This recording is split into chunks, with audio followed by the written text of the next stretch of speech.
जयराम जी, आप झारखंड विधानसभा के उच्च सदन में अगर थाना प्रभारी गड़बड़ है तो वहां का इंस्पेक्टर को बोलिए। राज्य जो अपने हिसाब से कर शेष ये सब जो तय करती थी, रॉयल्टी जो लेती थी, वो अधिकार अब खत्म हो जाएगा। खुद हजारीबाग जिला को 1200 करोड़ रुपया प्रत्येक साल इसका नुकसान हो। पिछले 12 अगस्त के दिन लोकसभा में खान और खनिज संशोधन विधेयक 2026 पास हुआ। 13 अगस्त के दिन राज्यसभा में पास हुआ, जिसके बाद राष्ट्रपति महोदया के पास ये साइन होने के लिए गया और अब जाकर ये एक्ट बन गया है। लगातार कांग्रेस और झारखंड मुक्ति मोर्चा के जो नेता हैं इसका विरोध कर रहे हैं। कांग्रेस के जिलाध्यक्ष हमारे साथ है जेपी पटेल।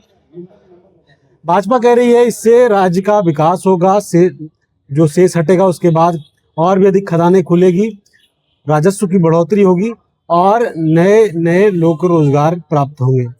देखिए, राज्य का और यहाँ की जनता का विकास होगा चाहे नहीं होगा, लेकिन भारतीय जनता पार्टी के लोगों का इसका विकास हो जाएगा, उस पार्टी का विकास हो जाएगा।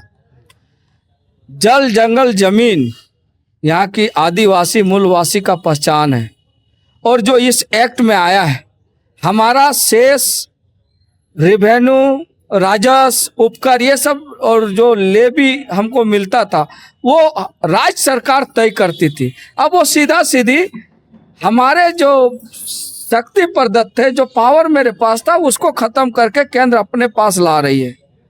इस एक्ट के बाद वो केंद्र अपने यहाँ ले जाएगी। तो कहीं ना कहीं हम जो लगाते थे अपने हिसाब से, राज्य जो अपने हिसाब से कर शेष ये सब जो तय करती थी, रॉयल्टी जो लेती थी, वो अधिकार अब खत्म हो जाएगा, वो केंद्र तय करेगी। और कहीं ना कहीं आप जानते होंगे कि आज के समय में जो देश में केंद्र सरकार है वो पूंजीपतियों को खुश करने के लिए और अपने पार्टियों के लोगों को खुश करने के लिए कहीं तक भी जा सकती है। उसके अलावा आप इसमें जो जमीन जो है, खनिज एरिया है, वहाँ पर जहाँ मिनरल्स है, माइंस है, वो एक जो जमीन है उसको राज्य सरकार के अधीन जो था वो केंद्र आप इस नियम से अपने ये में ले लेगी। तो कहीं ना कहीं हमारा अधिकार जमीन से भी छिनेगा। तो जमीन मेरा, कोयला खदान मेरा और सब चीज वो तय करेंगे, ऐसा नहीं चलेगा। तो इसकी एक बात ये भी है कि 90% राजस्व जो पहले था वही रहेगा, उसमें कोई भी छेड़छाड़ नहीं होगा, बाकायदा आय बढ़ेगी राज्यों की। ये गलत फहमी लोगों के बीच में इन लोग ये कर रहे हैं। आपको बता दें कि हमारा 1,36,000 करोड़ रुपया पहले से भारत सरकार पास है, जो अभी तक नहीं मिला, और 40-50 हजार करोड़ और कुछ जो है वो नहीं मिल पाया। दूसरा चीज, अभी खुद हजारीबाग जिला को 1200 करोड़ रुपया प्रत्येक साल इसका नुकसान हो। हम अपने हिसाब से तय करेंगे ना। केंद्र तो क्या किए है, यहाँ पर ई ऑक्शन के माध्यम से कोयला जो मिलता था कोयलांचल में, जहाँ पर मेरा 10 एकड़ जमीन है, 2-4 आदमी नौकरी मिला, बाद बाकी परिवार के लोग पास को नौकरी नहीं मिला। उन लोग 100-200 टन कोयला ई ऑक्शन के माध्यम से लेते थे, उसको भी इन्होंने खत्म कर दिया। कोयला का जो क्वांटिटी है, मात्रा को मान लीजिए 1 लाख टन कोयला उपलब्ध है तो मात्र 20,000 ही दे रहा है ई ऑक्शन में, बाद बाकी सब जो है पूंजीपतियों के पास। कोयला मंत्रालय के लोग, पदाधिकारी, मंत्री मिलकर उसको बेच दे रहे हैं, जहां पर राजस्व हमको केंद्र को भी हानि हो रहा है, राज्य को भी हानि हो रहा है। 8,000 का कोयला आप उसको 4,000 में दे रहे हैं, ये कहकर कि हम उसको उद्योग को बढ़ावा दे रहे हैं, फैक्ट्री चलाएंगे। वो फैक्ट्री मालिक क्या कर रहे हैं, जिस कोयला को डेमोटाण में खत्म होना चाहिए था, जिस कोयला को बेरमो में खत्म होना चाहिए था, वो कोयला डेहरी और बनारस की मंडियों में बेचा जा रहा है। एक बड़ा एलिगेशन लगता है और झारखंड के नेताओं पर भी लगता है कि कोयला चोरी होता है। हजारीबाग जिला भी इससे अछूता नहीं है। जिले के कई विभिन्न क्षेत्रों से खबरें आती है कि कोयला चोरी बड़े पैमाने पर हो रही है। ये जो विधेयक आया है, विधेयक आने के बाद ये दावा किया जा रहा है कि इससे कोयला चोरी रुकेगा। क्या केंद्र के कोयला मंत्री और नरेंद्र मोदी जी जो रेलवे साइडिंग से जो कोयला जा रहा है, कोयला के नाम पर चारकोल जा रहा है, क्या खुद आके निरीक्षण करके रोकेंगे? इसकी गारंटी लेते हैं कोयला मंत्री जी?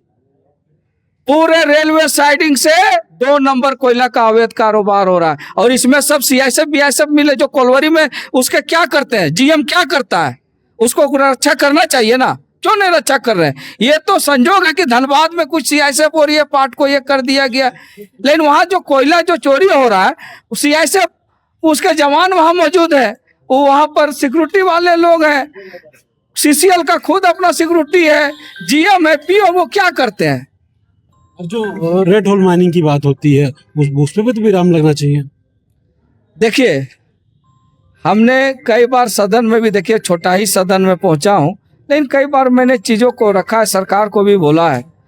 तो केंद्र सरकार का भी एक जवाब कई बार आता है कि जो बंद खदाने हैं वो राज्य सरकार उस कोयले को जो अवैध माइनिंग हो रही है राज्य सरकार रोक सकती है। तो भाई केंद्र जो का जो आज बीसीसीएल में जो होता है, बीसीसीएल में तो सब कोलवरी से हो रहा था, जो चालू कोलवरी है जो भारत सरकार चला रही है उपक्रम वो उसके वहां से हो रहा था। तो कहीं ना कहीं इसमें बहुत बड़ा ये है।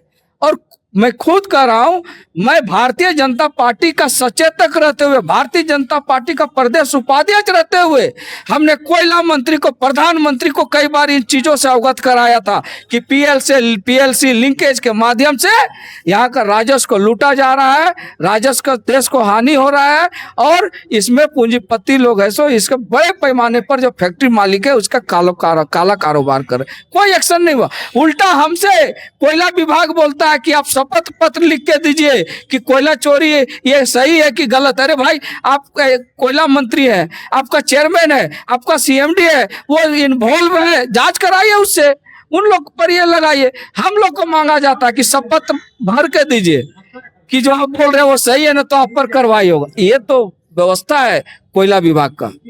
अच्छा, कल एक कथित ऑडियो वायरल हुआ, बताया जा रहा है कि डुमरी विधायक जयराम महतो का है, अंदर भी आपने उस पर चर्चा करी, ठीक है, बताया कि सावन का महीना में नॉनवेज बात लोग कर रहे हैं। आप अपने विधायक जो आपका क्षेत्र है मांडू, वहाँ के विधायक की भी उन्होंने आपने चर्चा करी, कैसे देखते हैं इस ऑडियो की, क्योंकि एक संवैधानिक पद पे वो बैठे हैं, निर्वाचित हैं और जनता का रिप्रेजेंट कर रहे हैं, उसके बाद अगर ये ऑडियो उन्हीं का है डुमरी विधायक जयराम महतो का, इसको कैसे देख रहे हैं आप? देखिए, जयराम जी और हमारे जो विधायक हैं अभी, इन लोग का बोलने और भाषा जो प्रयोग शुरू से इसी टाइप का रहा है। लेकिन कल जयराम जी का जो मैंने ऑडियो सुना, थाना प्रभारी के साथ इस तरह भाषा का प्रयोग किया है। अगर सही में उन्होंने ऐसा भाषा का प्रयोग किया है तो मैं निंदा करता हूं इस चीज को। और मैं राज्य सरकार, खास करके मैं युवा मुख्यमंत्री से, राज्य के पुलिस महानिदेशक से, राज्य के मुख्य सचिव से, राज्य के गृह सचिव से मैं आग्रह करूंगा कि इस जो ऑडियो वायरल हुआ इसका फॉरेंसिक जांच होना चाहिए, कोई स्वतंत्र एजेंसी से इसकी जांच कराई जाए, ताकि जो काम करने वाले पदाधिकारी, मैं मानता हूं पदाधिकारी निरंकुश हैं, अपने काम से, कर्तव्य से भागते हैं, बहुत पदाधिकारी भ्रष्टाचार में लिप्त हैं, बहुत पदाधिकारियों का भाषा बोलने का टोन, कल्चर बदल गया। हम लोग भी आजकल फोन करते हैं तो छोटा बाबू है चाहे बड़ा बाबू डीएसपी है, इवन यहाँ तक का जो नया आईएएस है वो भी बोलते हैं हाँ बोलिए, वो नहीं बोलते कि मंत्री जी जोहार या फिर ये, मतलब उनको कहीं ना कहीं, मैं कई बार विधानसभा, कई बार मैं राज्य सरकार को इसके बारे में पत्राचार किया हूं कि यहाँ के विधायक, यहाँ के जो प्रशासनिक पदाधिकारियों को, इनको प्रोटोकॉल को पहले शिक्षा दिलवाइए, how to behave with representatives, जनप्रतिनिधियों से किस तरह से बात करनी चाहिए, उनको व्यवहार किस तरह से पेश आना चाहिए, इसका प्रशिक्षण होना चाहिए। हाल ही में भी बहुत एक चिट्ठी आया है सरकार का कि जनप्रतिनिधियों के साथ आप पैसा, लेकिन ऐसा होता नहीं है। फोन लगाइए, हाँ मैं डीडीसी साहब, मैं मंत्री जयप्रकाश, हाँ बोलिए, ये होता है, पहले होता था पुराने लोग की, हाँ सर बोलिए सर क्या काम है, मतलब अधिकारी सुन नहीं रहा है। नहीं, अधिकारी सुन रहा है लेकिन कल्चर जो है वो बदला हुआ है।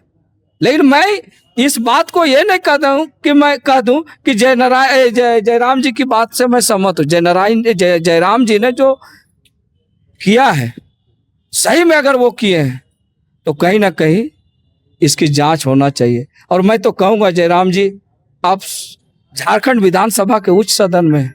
अगर थाना प्रभारी गड़बड़ है तो वहां का इंस्पेक्टर को बोलिए, इंस्पेक्टर गड़बड़ है डीएसपी को बोलिए, और डीएसपी गड़बड़ है तो धनबाद जिला में 3-3 एसपी हैं, ग्रामीण पुलिस अधीक्षक अलग है, शहर का अलग है, एसएसपी वहां पर है, उनके पास जा बोलिए। अगर एसएसपी नहीं सुनते हैं, डीजीपी है, कोयलांचल में आईजी है, डीआईजी है, अगर ये लोग नहीं सुनता है तो भारत सरकार का गृह विभाग को आप लिखिए कि इन पदाधिकारियों का इस तरह से जनप्रतिनिधियों के साथ व्यवहार है, इनकी कार्यशैली ऐसा है, ऐसा कार्रवाई होगा।